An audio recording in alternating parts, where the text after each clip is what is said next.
All right, so we're ready to move on to the next section, which is medical health, and specifically we're going to talk about physical examination, some intake treatments that you'll want to do, and a couple thoughts on diagnostic testing on intake. So the first part of the physical examination is getting a medical history. And so this can be either in written form or in verbal form. Verbal form is usually preferred. You never know when somebody can't read or can't write and is unable to fill out a form or simply unwilling to fill out a form. So we encourage you to have somebody actually interview the person using a standard set of questions so that you can get the most accurate information possible. And then we'll go through each of these other components of the physical examination independently. So description of the animal, their age, their sex and neuter status, body weight and body condition score, and then looking for any signs of infectious disease. So I'm sure many of you have seen the poster that I have on the right that I downloaded from the internet of this cat that was found. And obviously that's not a cat.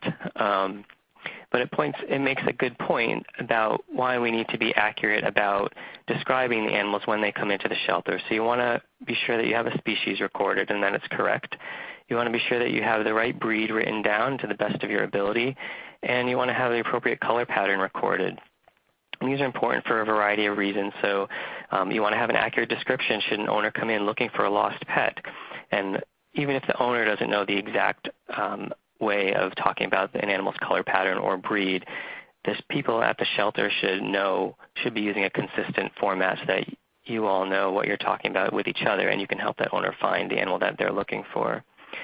This might be important in areas where there are breed bans and you need to have an accurate idea of what the breed is so that you can record that in the records. And another time this might be really important is in the case of euthanasia. You want to be sure that you're checking the species, breed, and color pattern to be sure that you have the right animal before it's euthanized. And so the other image on the screen is a cat identification chart. It goes through all the different color patterns of cats, and that's available along with some other documents that you might find useful for the intake process. That's available online at ufsheltermedicine.com. So please go ahead and check that out. That's available for people to download and use in your shelter.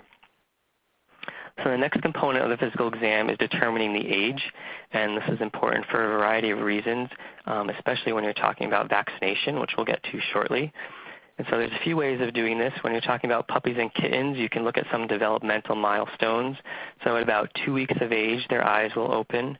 At about 3 weeks of age, they'll start to get their baby teeth, and they'll begin to walk and crawl around.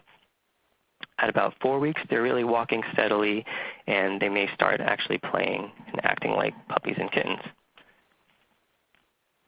A couple other ways that you can guess age on dogs and cats. The first one is actually for cats only, so it's the pound per month rule. So this is the idea that a 1 pound kitten is about 1 month of age. And so you can use that rule up to about 7 or 8 months of age for cats. Another way of doing it is by looking at their permanent teeth. So cats and dogs get their permanent teeth at a very predictable rate. And there's different information out there about exactly when the teeth come in, but one that we tend to use here is that the first set of incisors come in at 12 weeks, the second set of incisors come in at 14 weeks, the third set come in at 16 weeks, and the adult canine teeth start to come in at about 20 weeks, and they're fully erupted. So you'll see the third bullet there. The permanent canines are erupted by 5.5 to 6 months of age. So there is a nice step-by-step color chart of all this information that you can post in your intake area also on our website at ufsheltermedicine.com. And so a couple other tips for aging animals that are a little bit older. If you're talking about intact male cats, they tend to have really large jowls, so that's the big kind of fluffy cheeks that you see in the cat on the upper right. And that's only in intact male cats, and they're usually about 1.5 to 2 years of age when you see that. You can take a look at the amount of dental tartar that's built up in dogs and cats' mouths. Usually you won't see much dental tartar until they're about 2 or 3 years old, so you can use that as a way of guessing. And then another way is looking at their eyes and seeing if they have what's called nuclear sclerosis. So that's the sort of bluish tint to the lens of the eyes. In dogs and cats, it's much more common in dogs than in cats, but usually you won't see that until they're about 7 years old. So then, of course, you want to be sure that you know the sex of the animal, and that's important for a variety of reasons. So like we mentioned before, you're going to segregate animals by sex for housing. If you're trying to return an animal to its owner, you're going to need to know the appropriate sex, so the owner sure is going to know. For adoption, people want to know if they're getting a boy or a girl. And then for spay-neuter planning, so if you have to plan enough time to do surgery on a boy versus a girl, you'll need to know that. So kittens are usually much harder than puppies and dogs to figure out the sex, so we'll go through that really quickly here. So there's two ways of figuring out the sex in males. So what's called, this first method we're looking at is called the anogenital distance.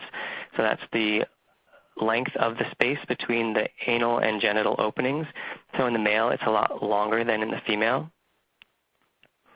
And another method is in a male, you'll see two circular openings, rather than in a female, you'll see a circular opening followed by a more of a slit shape. And so it looks kind of like a colon and a semicolon to some people.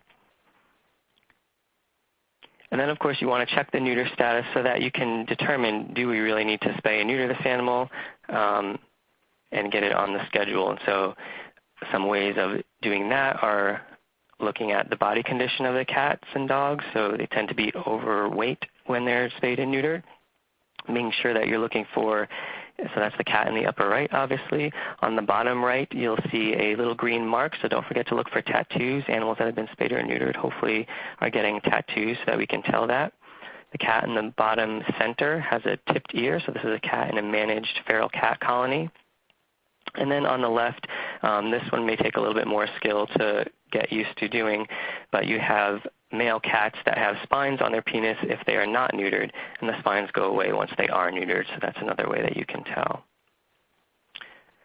Another thing that you want to do during a physical exam is check out their body condition score. If you can get a body weight, that's great, but a body condition score is a nice, easy way of assessing their condition also. It requires you to put your hands on the animal, so you may find some other problems when doing that. And it also can be a good indicator of their physical and emotional health if they stay in a shelter for a period of time. And so if you get a good baseline at intake, you'll be able to track any changes that happen as they go throughout the shelter stay. And then finally, you're going to look for infectious diseases. So on the left, we have a cat that's being screened for ringworm. In the center, we have a cat and dog with a nasal discharge. And I'm not sure if you can tell, but on the right, we have a cat on the top cage that is having some diarrhea that's leaking down to the bottom cage. So these are obviously things that we want to know ahead of time so that we can protect the animals in the population and separate these sick ones from the healthy ones. And then, of course, don't forget about non-infectious diseases as well. So on the top left, this one is one that will take a little bit more skill to figure out and may need to consult with your veterinarian. But this dog has a kind of a pot-bellied appearance. He was actually in heart failure from heartworm, so he's got a lot of fluid built up in his belly. We have a dog on the top right that was starving, so obviously it's going to need some special nutritional considerations. A puppy on the bottom with Demodex mites, and then a dog on the left with some severely overgrown claws. So we frequently confiscate pets for signs of neglect in our animal shelters, so we better be sure that we're identifying those conditions if they're in our shelters and treating them while they're in our care.